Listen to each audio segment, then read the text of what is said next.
सोचिए, एक परिवार जो 20 साल पहले एक ही रात में अपना सब कुछ, अपना घर-बार, अपनी दुनिया छोड़कर भाग गया था, आज उसी घर की दहलीज पर वापस आ खड़ा हुआ है। एक ऐसी जगह जिसका नाम तक लेने से उनकी रूह कांपती थी। आखिर ऐसा क्या था उस हवेली में? चलिए इस राज की गहराइयों में उतरते हैं। जरा सोचिए, ये शब्द हैं केतकी के। उस रात की दहशत आज भी उसकी आवाज में जिंदा है। एक भरा पूरा परिवार जो अपनी जड़ों को, अपनी पूरी दुनिया को पीछे छोड़कर भागा था। आखिर कौन सी ऐसी वजह हो सकती है जो किसी को ऐसा करने पर मजबूर कर दे? तो कहानी की शुरुआत होती है सुभाष, उसकी पत्नी केतकी और उनके बेटे मोहित के साथ। 20 साल, पूरे 2 दशकों के बाद वो कुलधरा में अपने वीरान पड़े पुश्तैनी घर अर्कासेन निवास लौट रहे हैं। 20 साल एक बहुत लंबा वक्त होता है, खासकर तब जब वो एक खौफनाक खामोशी में गुजरा हो। पूरे 20 साल तक उन्होंने इस राज को अपने सीने में ऐसे दबाए रखा जैसे कोई जहर हो। एक दूसरे से भी कभी इसका जिक्र तक नहीं किया।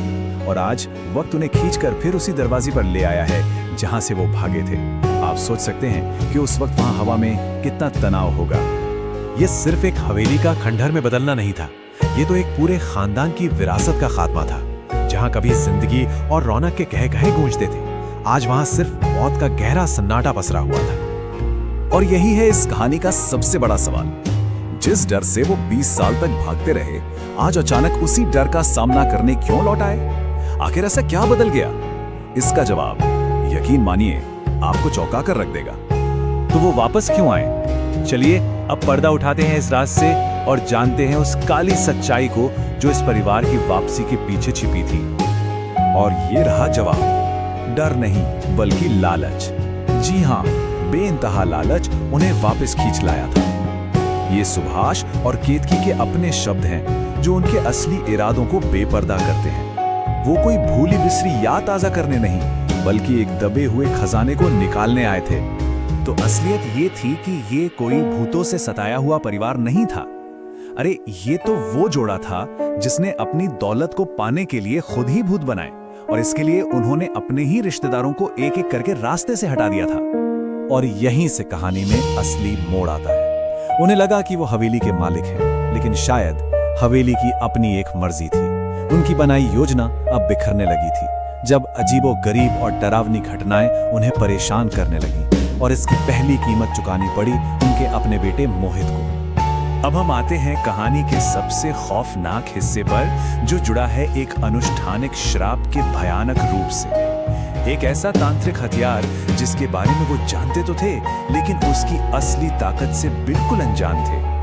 तो ये मरण हांडी है क्या चीज? देखिए, ये कोई मामूली श्राप नहीं है। ये एक घातक तांत्रिक हथियार है। एक मिट्टी का बर्तन जिसमें राख, हड्डियां और तांत्रिक सामान भरकर किसी की मौत के लिए भेजा जाता है। एक ऐसी अजेय शक्ति जो अपना निशाना लेकर ही रहती है। और कहानी का असली ट्विस्ट तो अब आता है। सालों पहले एक तांत्रिक ने उन्हें चेताया था कि उनके परिवार पर किसी ने मरण हांडी का इस्तेमाल किया है। लेकिन सच तो ये था कि वो कोई और नहीं, खुद सुभाष था।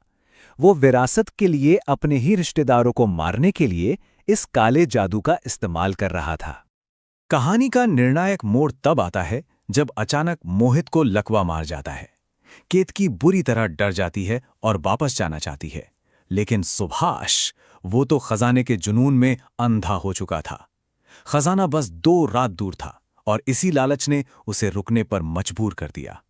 ये उसकी सबसे बड़ी गलती थी। और अब उस लालच की कीमत चुकाने का वक्त आ गया था। चलिए देखते हैं कि कैसे परिवार का बनाया हुआ हथियार ही एक भयानक रात में उनके खिलाफ हो जाता है। ये खौफनाक लाइन सुभाष और उसके परिवार के अंत की शुरुआत थी। जिस शक्ति का इस्तेमाल उसने दूसरों को खत्म करने के लिए किया था, अब वही शक्ति पलटकर उसका शिकार करने आ चुकी थी। शिकारी अब खुद शिकार बन गया था। वो आखिरी पल बहुत तेजी से गुजरे। एक मरण हांडी हवा में तैरती हुई दालान में आती है। सुभाष के पैर जमीन में जम जाते हैं, उसकी आवाज गले में ही घुट जाती है। वो जमीन के अंदर धंसने लगता है, जबकि वो हांडी सीधे उसके बेटे मोहित के कमरे की तरफ बढ़ जाती है और एक जोरदार धमाके के साथ फट जाती है। अगली सुबह का मंजर किसी के भी रोंगटे खड़े कर दे। मोहित की लाश ठंडी और काली पड़ चुकी थी। और सुभाष, उसका आधा शरीर दीवार में धंसा हुआ था और आधा बाहर। एक भयानक मूर्ति की तरह वो मर चुका था। केतकी उस तबाही के बीच अकेली खड़ी थी, जिसे उसने खुद दावत दी थी।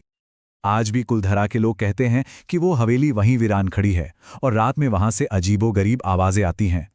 अर्का सेन हवेली की कहानी अब एक सबक बन चुकी है, एक चेतावनी जो लालच के भयानक अंजाम की याद दिलाती है। ये कहानी हमें एक बहुत ही गहरे सवाल पर लाकर छोड़ देती है।